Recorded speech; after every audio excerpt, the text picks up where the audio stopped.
This section looks at how dyslexia is on a spectrum, and some dyslexics can manage to learn to read and write well enough without any or only minimal support, so that they manage to get through school and through extra study and in the workplace. These dyslexics can be referred to as compensated dyslexics.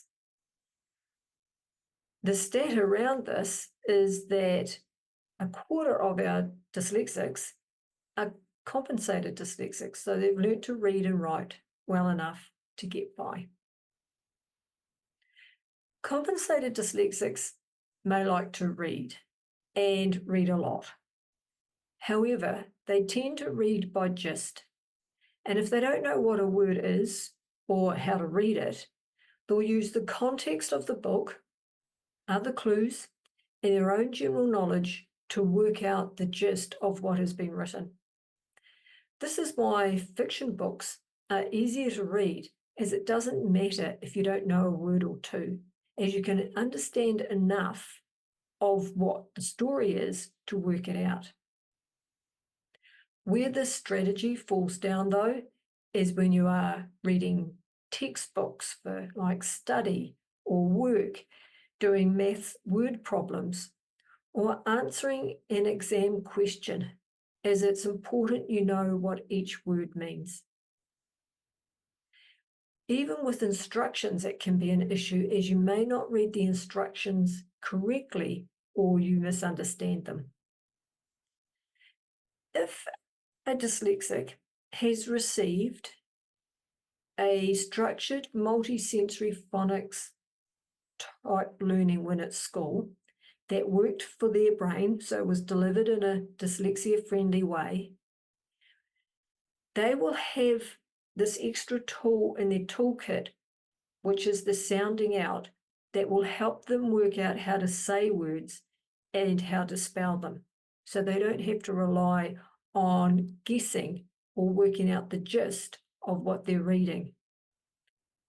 It is common belief that all dyslexics can't spell well. Some compensated dyslexics can be really good at spelling, but not for all of them. So some compensated dyslexics can spell well and some can't. Those that can spell not too bad may be masking their spelling challenge by sticking to words that are easier to spell. For compensated dyslexics, they connect to their visual memory strength to spell words. So they do it by how the word looks. If a dyslexic can't see the word in their mind, they will struggle to spell it. And that, once again, is assuming they haven't got that toolkit of sounding out the word to work out how to spell it. The strategies that compensated dyslexic use to manage school, further study and work can be very effective. They may take more time and effort, more organisation to keep up with non-dyslexics, but they manage. Where these strategies may start to lose their effectiveness is in periods of transitions. Transitions can be when you go to a new learning environment, such as polytech or university. It could be when you start a new job.